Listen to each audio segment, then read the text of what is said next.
Hello everyone, welcome back to another episode of Technologyglance. Today in this video, I'm going to guide you through how you can disable video zoom on MX Player. So let's get started. Firstly, open MX Player app in your device. Then tap on your profile icon if you haven't. Next tap on settings. After that, tap on player. Next tap on controls.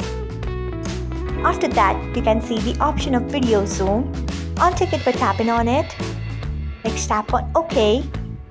So, this is how you can disable video zoom on MX Player. Thanks for watching. If you found this guide helpful, we would love it if you hit the thumbs up button below. We upload great new tech tutorials like this one every day.